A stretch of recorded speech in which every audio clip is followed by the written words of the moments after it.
Okay, good night. Ni hao, and welcome, Professor Kim Wu from Renmin University of China. And hello, Jimmy Chao May, Director of Confucio Institute at the University of Costa Rica. Good night. And it's a great pleasure to see you again. Well, thank you so much, Professor Kim Wu, for your conference. Digital transformation of urban governance in China, the emergency and evolutions of smart cities. It's a great pleasure for me as a director of public administration school, your presence as a speaker in our week of reflection of public administration. We have decided to have 1 week in order to talk and discuss about public administration big issues that we have and challenges also that we have in our country. And of course, these smart cities and how cities can prepare for new technology and digital transformation is really important. So thank you so much. Without a doubt, we have a lot to learn as a society on the subject of the smart cities compared to China, of course. I hope that this session is the beginning of an important relationship between our two schools of public administration from Renmin and also the University of Costa Rica. We wasn't in China, I don't know, 12 years ago in Renmin exactly, and I have great remember for your professor and also for the several topics that we share, and I understand that it's very important, not only this topic, but we have a lot in common. So, Professor, thank you so much, and also Professor Jimmy and Mai for your connections with Renmin University. Welcome everybody to the conference, and of course, enjoy this speaker. Thank you. Thank you so much, Angelica. I will now introduce Professor Kim Bo.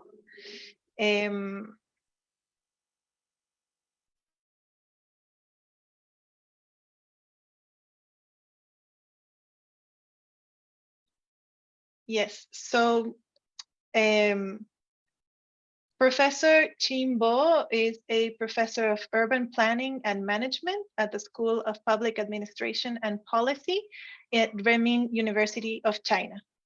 Currently, he serves as the Associate Dean of SPAP and the Director of the Public Policy Lab. Professor Bo Chin holds a Bachelor of Engineering in Urban Planning from the Department of Architecture at Wuhan University in 2000. He also obtained a Master of Science in Human Geography from the Department of Urban and Environment Studies at Peking University in 2003, and a Ph.D. from the School of Design and Environment at the National University of Singapore in 2007. So with no further ado, please, Professor Bo Chin, go ahead. Okay, thank you. Gracias. Now I think it's my great honor to share with you some of my research. And yes, thank you for this great opportunity to introduce what happened in China and something about state and school. You are so welcome to visit or revisit Renmin University, since some of you have been here and you have had very good memory. I think 12 years, that's quite long. So you are so welcome to revisit this campus. It's a beautiful campus, and we have top students and scholars. Okay, I will share my screen and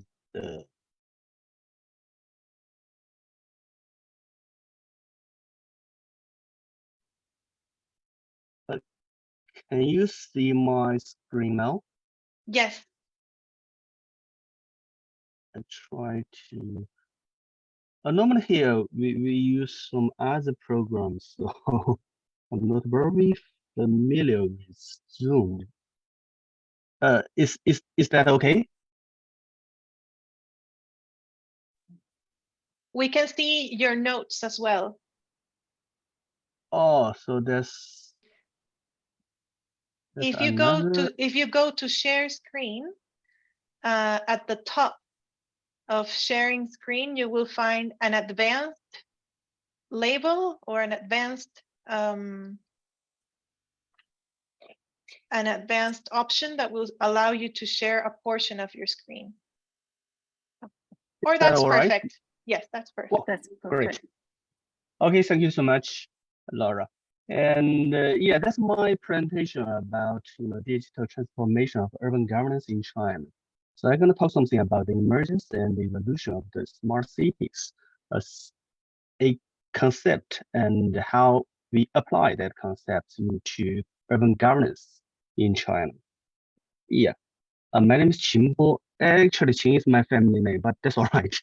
And yeah, currently I serve as a social dean in the School of Public Administration and Policy at the Renmin University of China. And this university actually locates in Beijing. That's the capital city of China. So this city is a wonderful city. So as my university. So I'm gonna spend around 5 minutes to give you a very brief introduction about my university and my school. I do look forward to have more and more connections, more and more interactions with your school, two very good school of public administration. Together, we can do something great. So Renmin University of China actually is the first university established by the People's Republic of China. And its history actually can be traced back to so-called Shanbei Public School, which was founded in 1937. So basically, that time actually was during the World War II. So this university has quite long history, and this university actually was, established by the Chinese Communist Party. So that means we, Renmin University of China, does have very good connection with the central government and the local governments in China. So we are quite important, in the process of making public policy, regulation, laws, something like that. And this university actually is a comprehensive research-oriented university focusing on humanity and social science. The university's task has been the pursuit of truth and progress, culture transmission, and educating the country's future generation. So as I just mentioned, this university actually is a quite important base for training important high caliber professionals in the social science, humanities, and has a number of influential research centers and think tanks. So the vision of this university, of Renmin University of China, actually is reflected in our logo. So their logo is the this one. We have three persons or 人, Renmin University, 人 actually means people, means person. So we have three persons in this logo that stand for People's University, the spirit of humanism, and a focus on humanity and social science. So basically, that's our vision. That's our vision. Now I'm gonna talk very quickly about my school. So our school actually was established in 2001. It has around 22 years history. Not that long, but because we bring together academic disciplines, departments, institute that focus on public policies, public affairs. We established this school and we aim to develop, public administration, take advantage of the university strengths, integrating all sorts of resources to promote the development of public administration and public policy. So the philosophy of this school are vision, truth-seeking, innovation, and dedication. Basically, we think we are one of the best public administration schools in China, and one of the, the important schools in the whole world. So right now, we do have a large number of students and faculty members. We have around 2,000 students, so which include around more than 400 undergraduates and around 300 master students, around 300 PhD students. So that's a quite large number, and more than 1,000 MPA, that's Master of Public Administration. Right now, our faculty size is 91. We have 43 full professors, 33 associate professors, and 15 assistant professors. And actually, among those 91 faculty members, around 40 got PhD from foreign universities, from those top universities in the whole world. So you can see that many faculty members got PhD from Cornell, Johns Hopkins, Tokyo University, National University of Singapore, TAMU, those very good universities. So we have a very competitive, very talented faculty. And we have those, different departments and the institute basically that represent our research focus in this school. So we have Department of Public Administration, Department of Land and Real Estate Management, and we have Department of Urban Planning and Management. We also have Institute of Social Security, Institute of Organization and Human Resource, Institute of Public Finance and Public Policy. According to the last 3 or 4 rounds of, ranking assessment, we are the #1 public administration school in China, in Chinese universities. So basically, I don't think I have to read those information, but anyway, we are the top in China, and we do have very competitive, very internationalized faculty. So we do build up 2 pure English programs in this school.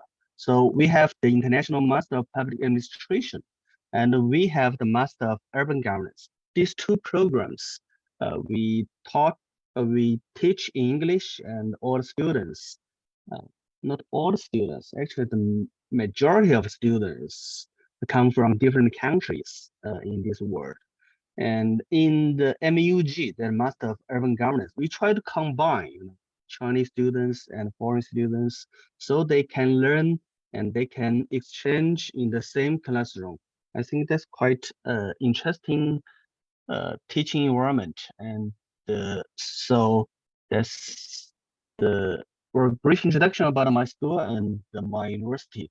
And I do work on some of your students, some of your, I don't know, maybe faculty members. You are interested in our programs, you are interested in our schools, and you are very welcome to apply for our, English programs. And if you want to, have some exchange, you are very welcome to, drop email to my email box.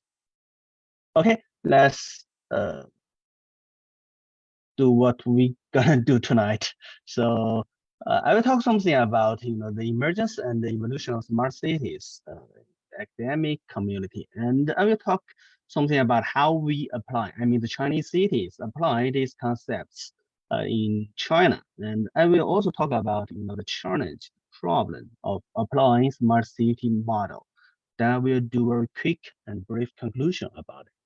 So basically, that's the emergence and the evolution of smart cities. Actually, I think we can understand why we need this concept, this smart cities, because we can see that urban population increase in a very high speed, whatever in China or in other developing countries.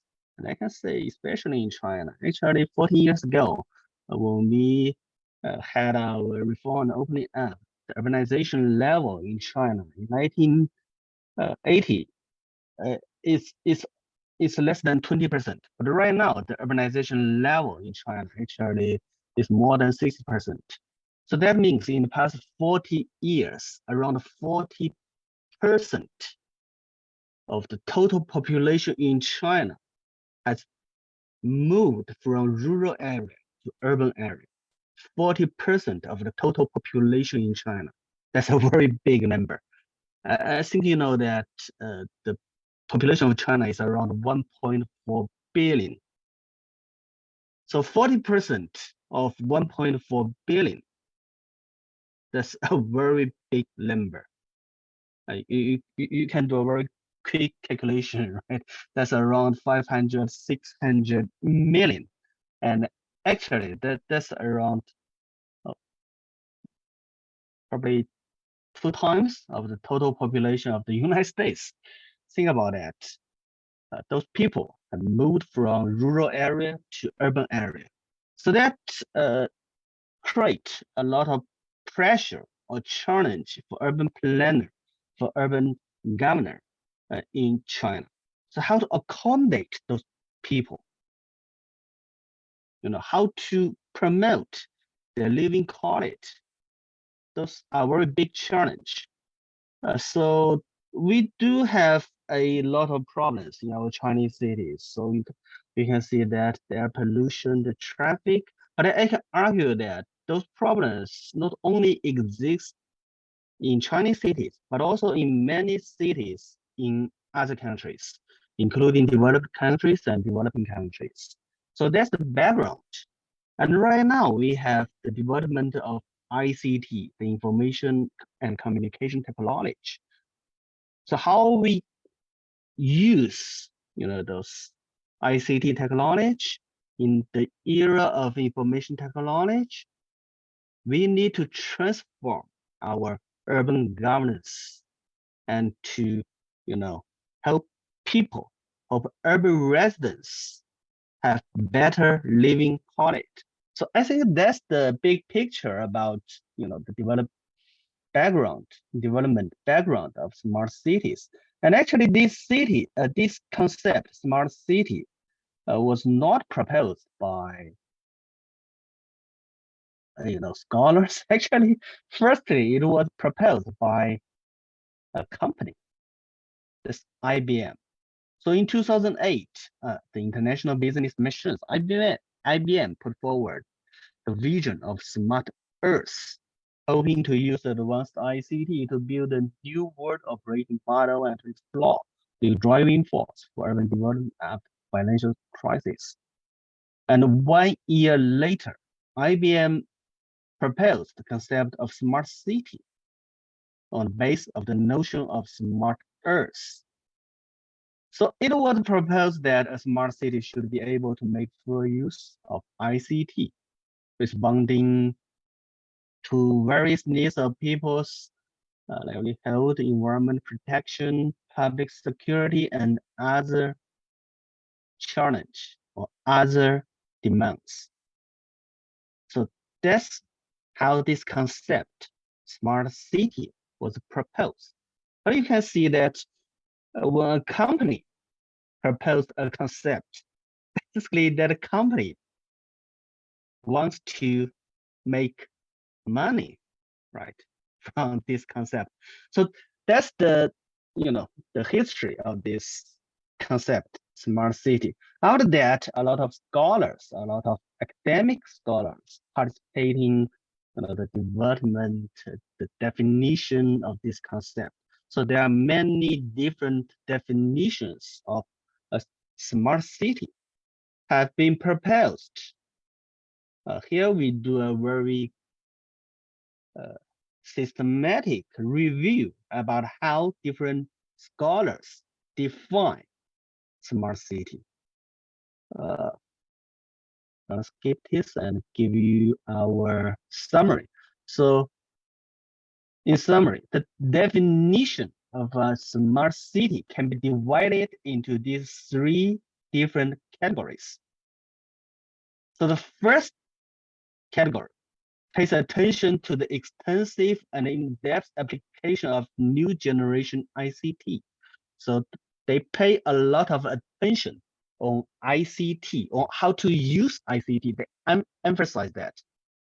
And the second category, actually, they pay a lot of attention on the comprehensive development of the economy, society, culture, and environment based on ICT.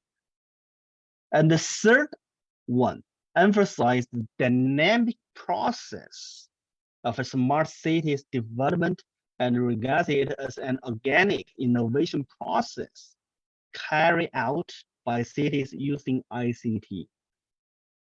So you can see that these definitions, they do have a progressive evolutionary process. All those definitions, all categories, actually, they all pay attention on ICT.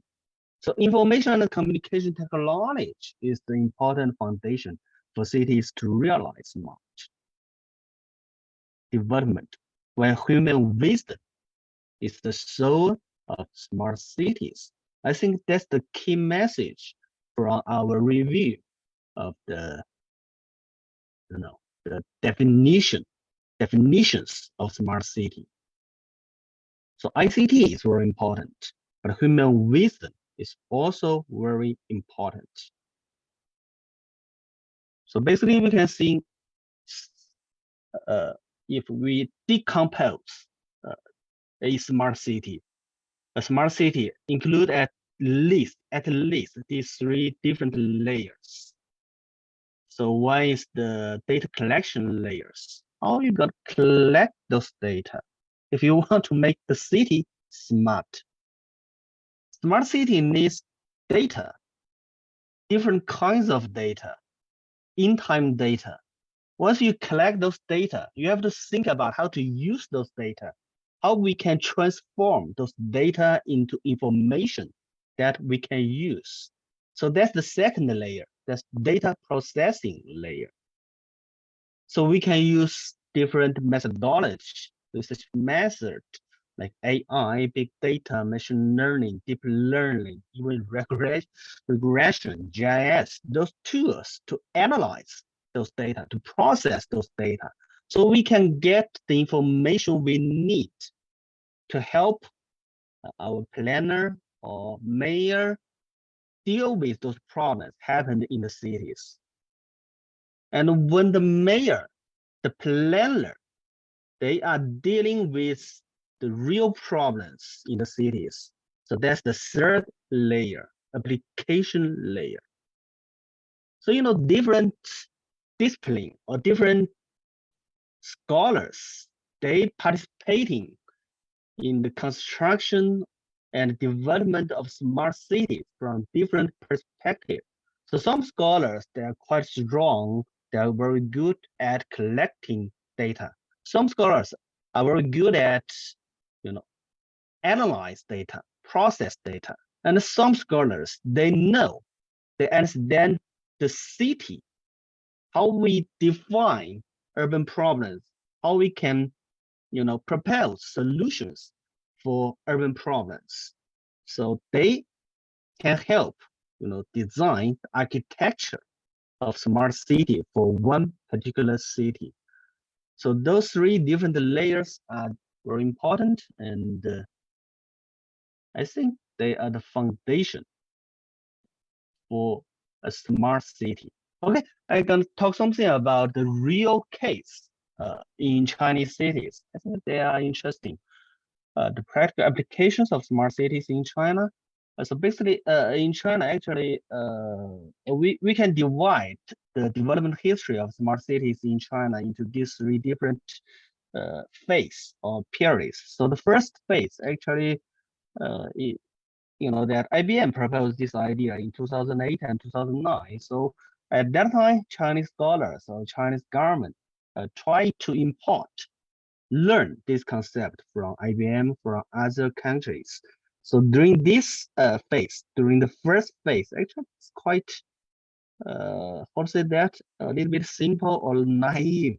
So at this phase, a lot of Chinese cities, especially local governments, when they're talking about they want to develop smart cities, they want to construct smart cities. Basically, they are talking about buying a lot of hardware, a lot of machines, a lot of computers, a lot of wireless communication infrastructure. So this phase, we define that as hardware-driven model. So there is a joke. A mayor told us they have developed their city as a smart city. Then we ask, how you develop that?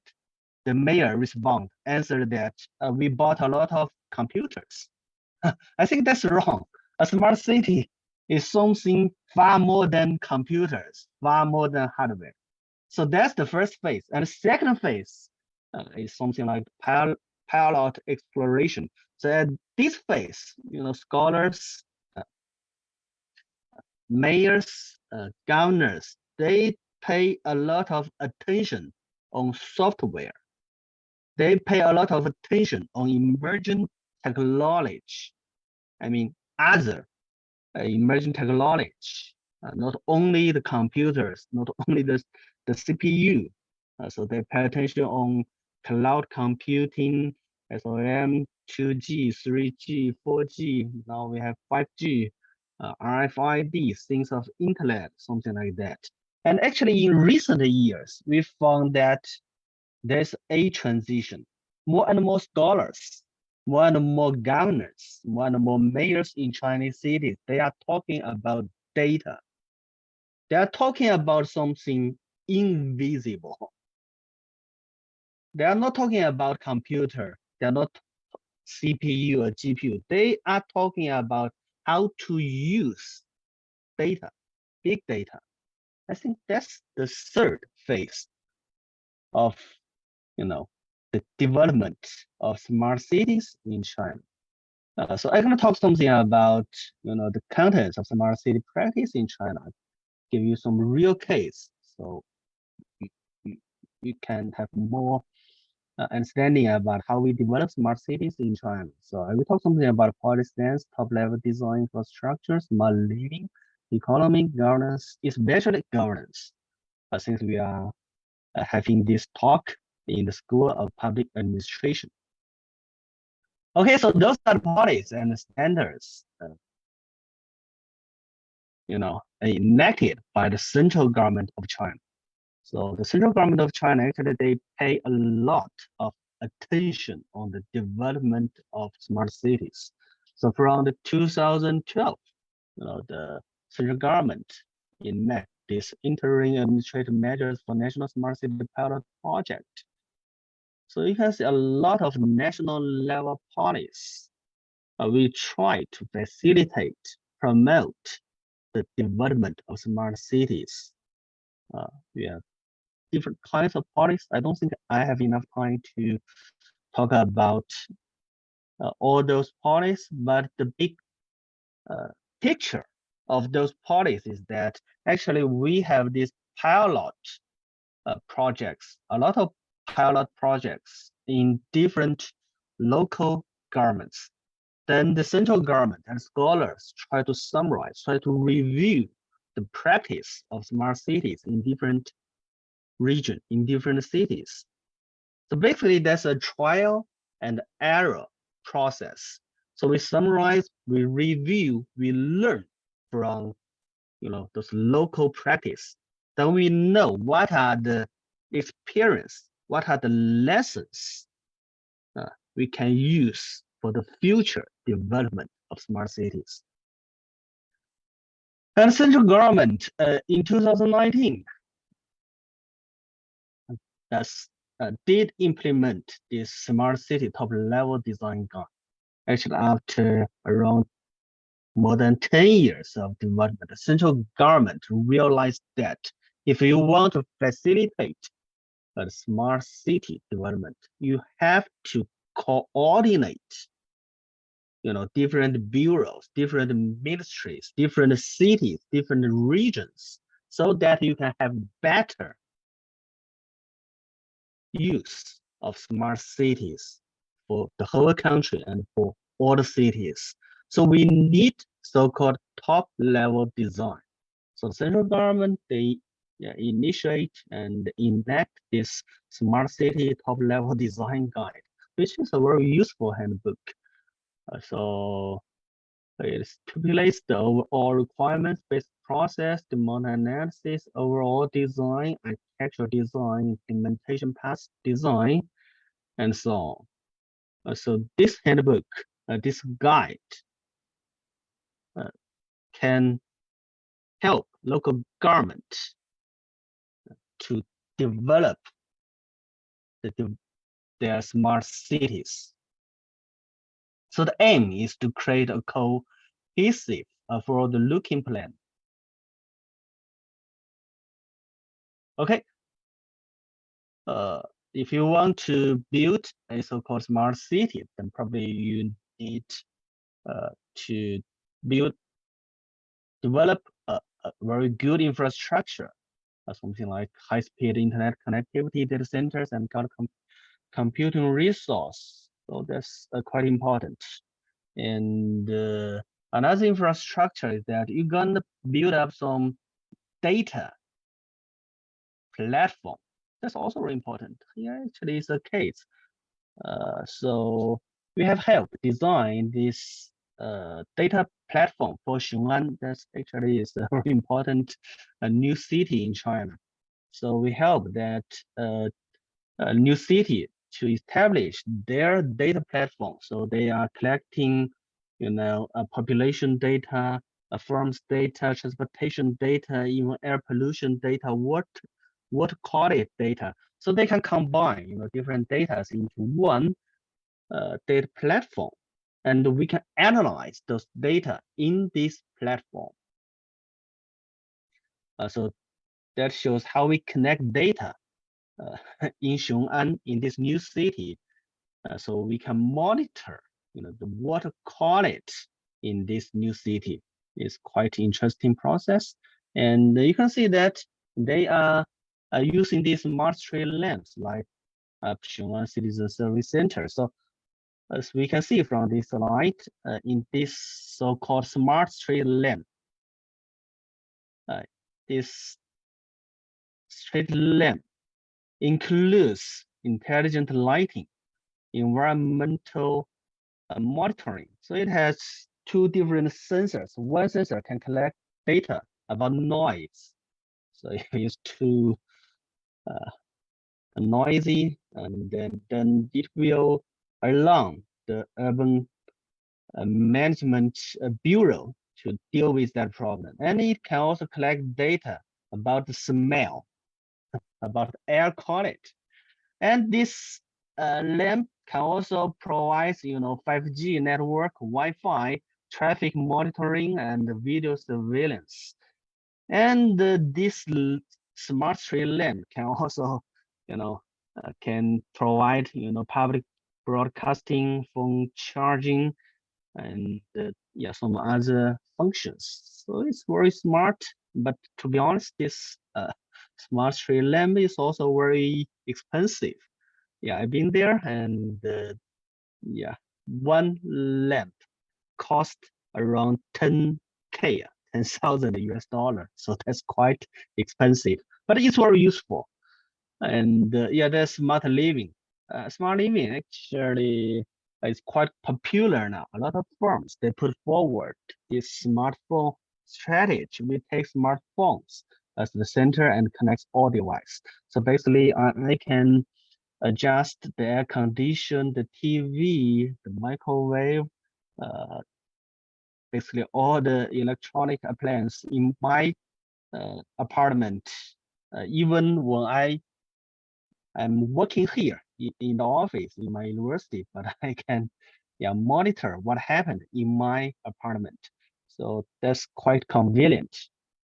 And that's smart economy. And we can see that the market size of smart city increased dramatically in China.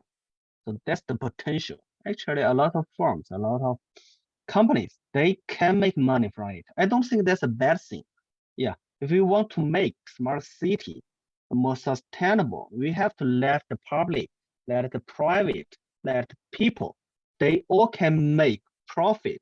They all can benefit from the development of smart city. And I am gonna spend more time, maybe around 5 minutes on the smart governance. Actually, that's a system we help the National Taxation Bureau of China. So basically, Taxation Bureau, they have a lot of tax data, but they don't know how to use those data. So we help them design this system so they can analyze, different category of tax in different cities. So based on those data, they can produce a lot of useful information. For instance, if we have tax information about IT industry development in different cities in China, right? You have this kind of data, then quite easily, which city has the best IT company and how they develop in this month or this week. So the Taxation Bureau, they can provide those information to the mayors, to the governors. That helps a lot. That helps a lot. For instance, if Xiaomi, that's a Chinese company, or Huawei, they have problems in one particular supply chain, the Taxation Bureau, they will notice that and they will let the company know the problem. They will let the city and the region or the province know the problem. So that's very efficient and that's very helpful. And yeah, probably I can. Probably you cannot. But anyway, let's stop here. So basically, this video show a normal people how he establish a small firm in Shenzhen.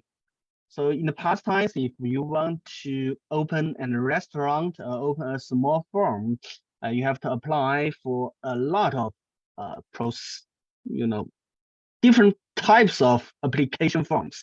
You have to fill up a lot of forms, tables, and which probably will take you more than 1 month or even 2 months. But right now, these people can apply all the forms by his smartphone. So basically, he can open a restaurant in Shenzhen in 1 or 2 days rather than 1 or 2 months.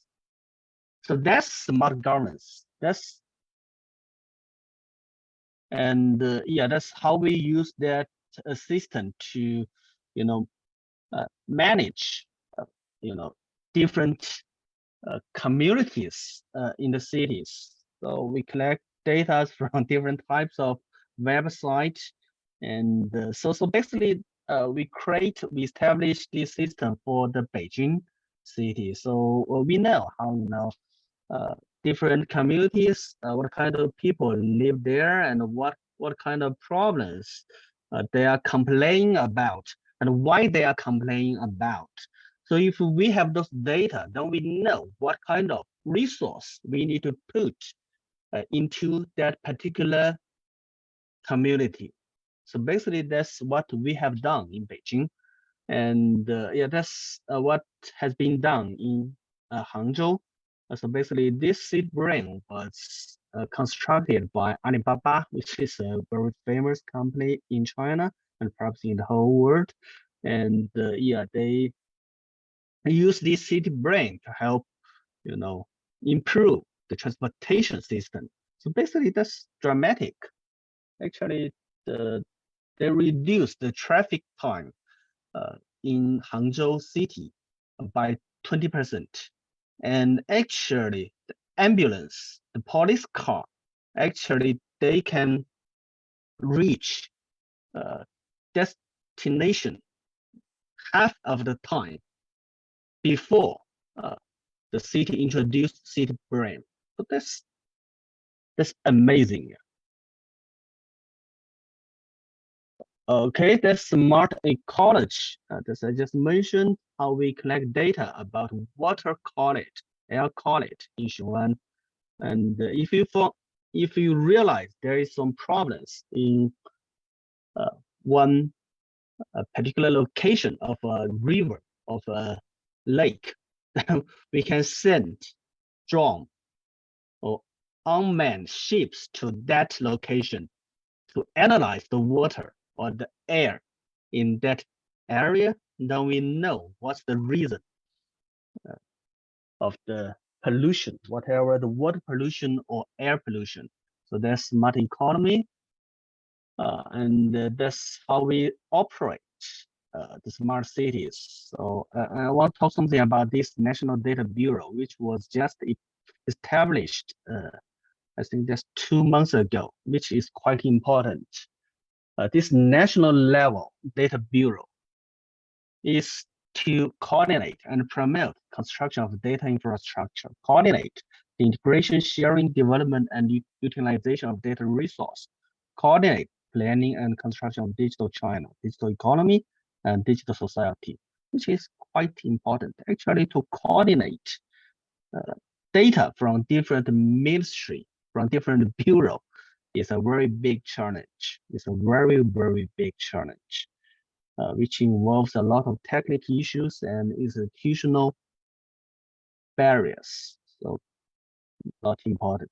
So when we talk about investment model, there are 3 different models. One is the government independently invest in the smart city, but that's quite expensive. And to be honest, a lot of government, they do not have enough people who can understand, those ICT technology, machine learning, big data.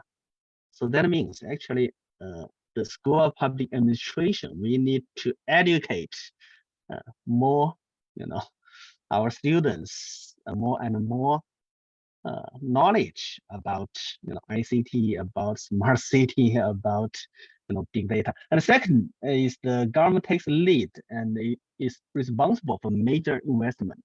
And the third one is the government provides limited infrastructure and policy support, and the firms are responsible for the construction of smart city. And that also different profit models. One is to accumulate users, then monetize the network flow. So basically, this strategy is used by private sectors, firms. And the second one is based on contract management and revenue sharing. So basically, the government, they can outsource those public service to firms. Then firms, corporations, companies, they build smart cities and they get profit by getting money from the government. So that's the second model. And the third model is by data mining and desensitization and the customer design operation. That means if you have more and more data, different types of data, probably you can have more observations, more applications from those big data, then you can make money from that. I think actually profit models are very important.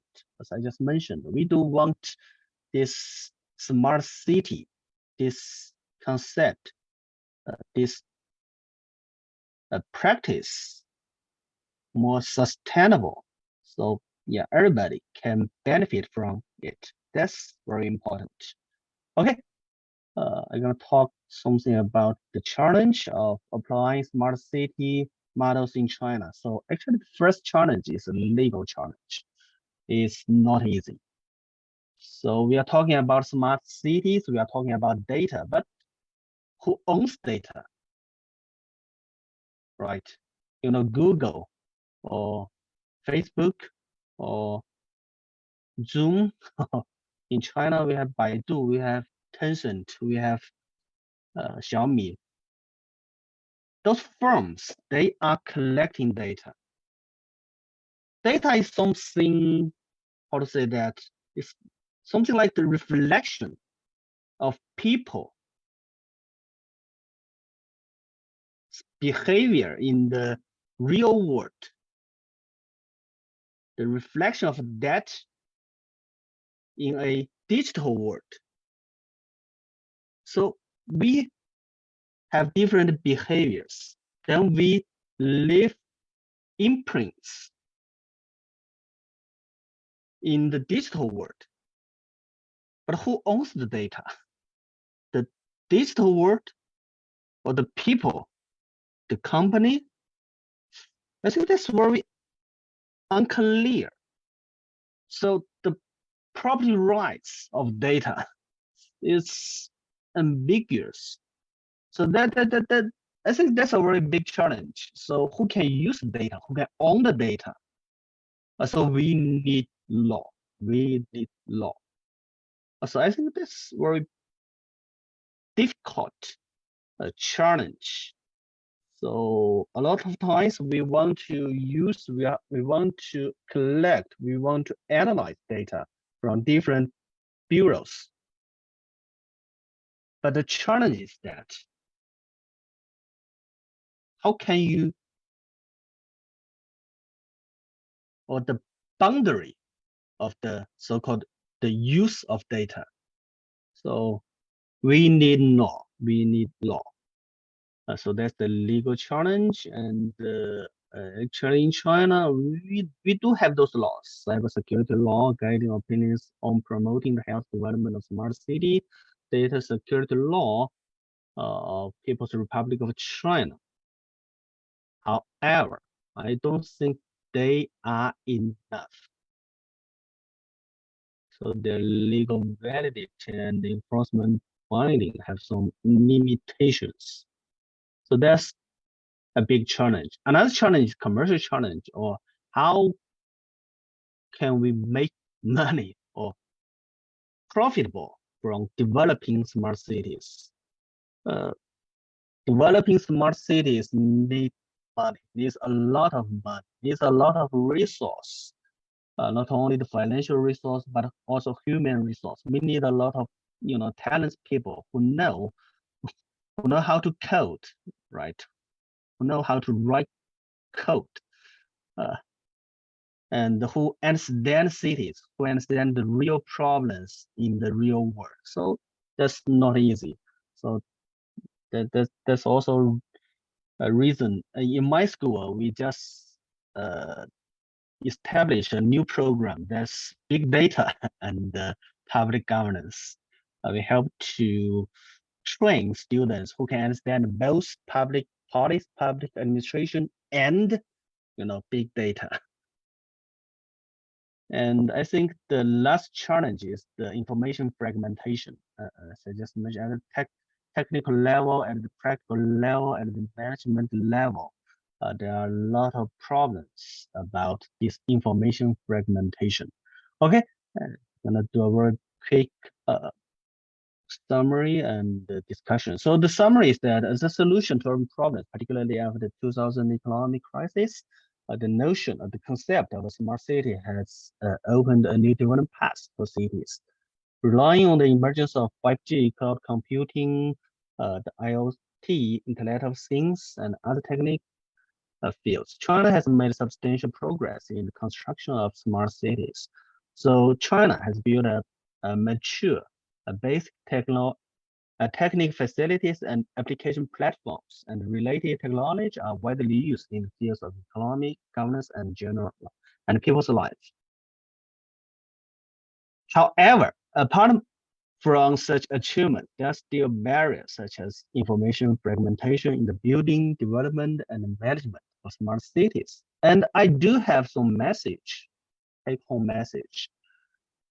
So if you want to develop your smart cities, I think you need to think about the objective, the goal for your smart city. I don't think smart cities are the same across different countries, different regions.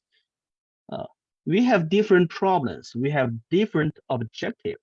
So that's quite important. And second, conducting thorough research and analysis of citizens' needs, preferences, and behaviors. And third, developing a comprehensive plan that integrates various systems and technology. So the top-level design actually is quite important. The fourth, implementing pilot projects in specific areas to test and refine smart city solutions. This trial and error, then trial, then review, then summarize, then learn the lessons and experience. This process, I think that's quite important. So we can scaling up success projects across the entire city or even the entire country, and constantly monitoring and evaluating performance to make, interactive improvements. And in addition, I think that's probably the most important thing. It's crucial to establish a participatory approach that let people, let urban residents, let citizens, and stakeholders in decision-making, encourage innovation, and foster a sense of ownership and accountability. So this can be achieved through various channels such as social media, public consultation, and citizen feedback, bargaining, those mechanisms. Okay, I think I need to stop here. Probably I overrun a little bit, but as I just mentioned, thank you so much for inviting me here. And yes, gracias. Thank you so much, Professor. If you wish, you may stop sharing your screen. Okay, yeah, sure. How to use that?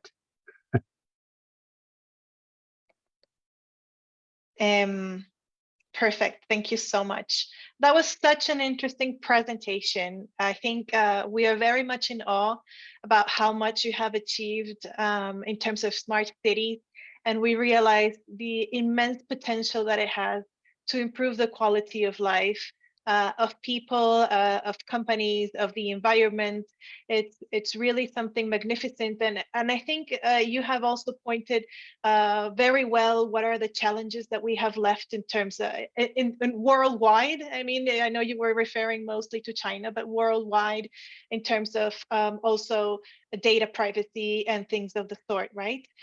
We were discussing while you were talking with Angelica and I, how advanced you are and how much we have still to travel or to work to get anywhere even close to what you have been developing. And I think one of the things that I thought was most interesting is the differences that we have, for example, in terms of our Ministry of Treasury and what you have done for your Ministry of Treasury, in the sense that we don't even have, I mean, our Ministry of Treasury doesn't even have a good software system to collect the data. Like starting by there, we have challenges in collecting the data, right? And you have already, you're great at collecting the data, and now you have, as a School of Public Administration and Policy, you have helped the government to make a better reading and analysis of that data to feed back into the city, into the citizens, or into the companies, or into the government, to be able to plan better, right? So I think that's a fantastic example that you have set to us. And I have many questions, but I don't know if we have the time for them. One of the key questions that I wanted to ask you was, can you share the presentation with us so that we have these examples, and maybe we can follow up with you for some more cases or literature around these examples, because there's just so much to dig up there. And I think your presentation was really good in that sense, because it gave us that wholesome view of what has been happening and around the entire subject in from the perspective of your school and also the government and the city, right? I don't know if Angelica, you wanted to say something, and then perhaps I'll ask a question. or I can go ahead and ask a question. No, go ahead. Okay. Yeah, so one of the things that you were mentioning was that you define urban problems and how you define urban problems and as a challenge. And I think that's the key issue, right? Uh, who gets to define what is an urban problem, right? Like, who are we listening to? Are we listening to communities, or are we listening to companies, or are we listening to government? And how do we balance and how do we prioritize these these needs, or these aspects that need to be listened to? And I was wondering what your take on that is. Yes, thank you so much, Laura. That's a wonderful question. And I do want to answer your first question. Yes, of course, I can share my slides. And actually, this slide is based on one article which I think was published in a journal. I can even send that paper to you. So you are very welcome to share, circulate those paper and perhaps my slides. Yes, so welcome. And your second question, actually, I think that's a very good question for a mayor or for a public servant working for local governments or central government, how to define urban problems and how to pick up one area so that you need to put more resource. I think this is very political. It's very political. So as I just mentioned, I don't think all cities or all countries or the province, they have the same urban problem or they have the same main challenge, which defines the smart city.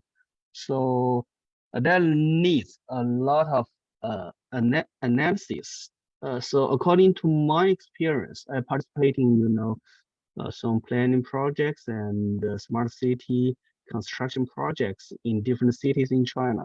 So my experience that, of course, you have to listen to the different bureaus in the governments. You have to, because they know, I think they know something more than data or information. They do have wisdom. They have long time observation about that city. So you have to talk to, the Treasury Bureau or the Planning Bureau, the Taxation Bureau, the Industrial Development Bureaus. They know the problem at the strategic level. And that's very important. And second, we have to have some public participation process. So we will do some questionnaire design. We will do interviews with different people. But there's always, I mean, at the practical level, how can you collect the real opinion from the people who is the most representative? That's actually it's a challenge, but we try to do that. And by the way, recently we found that we can collect more information from different neighborhoods, different kind of people by using big data, by using digital method, and that's very useful. So that's the second. And the third, I think we also have to, pay attention to the needs, demands of the private sectors. I mean, those firms, those companies. They are also very important. So basically, I think that's the process. If you want to build a smart city, you have to understand what's the real or the main challenge, main problem in that city. Then you have a lot of interviews, questionnaire, and the questionnaire survey, and a lot of information collecting and processing. Then you can define what's the main area you need focus more, at least in one stage. So in this particular stage, probably we want to solve the transportation congestion problem. For instance, in Hangzhou, so they the Alibaba, they create their seed brain, they try to take care of that problem. So I think that's the whole process. And actually in Shanghai and in Beijing, in many other cities, they have their different agenda. That's normal. So I think that's the some of my ideas. Thank you, Laura. Thank you very much, Professor Bochin. I think we're going to have to close the session now. Unfortunately, we have run out of time, but it was great being able to listen to your talk. Before we close, I would like to give a word perhaps to Subdirector May and Director Angelica.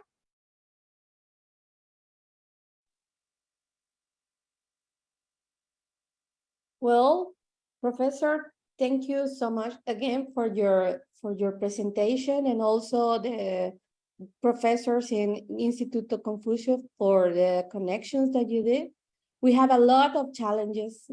I mean, as Laura said, when you talk about the smart city, we say, oh my gosh, we need to do a lot of things. The good news is that we have as university connections with you, with professors like you that know that have worked this before us. Well, the idea is continue working and try to define new agendas in order to make connections, not only for our development, but also in things that you want to share with us, and things that you in China and Renmin would like to define or complete with the knowledge from Costa Rica. So thank you so much. Thank you so much for your time and your knowledge. And our public administration school is open. If you want to come to Costa Rica, you are more than welcome.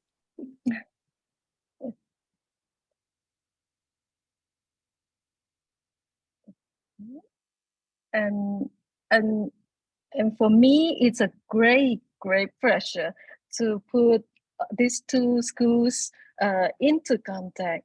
The School of Public Administration and Policy in Renmin University of China is my school because I worked there for more than 10 years. I'm still one of the members in the administrative team, even I'm now in Costa Rica. So and thank you, Professor Qin, your wonderful presentation about the smart cities in China. Personally, I, as a citizen, I can feel the development of technology in city governance. But in your lecture, through your lecture, I learned more than that, the backgrounds and the challenges and the things the government now considering. And thank you so much for sharing these aspects of China with my colleagues here in Costa Rica. Thank you.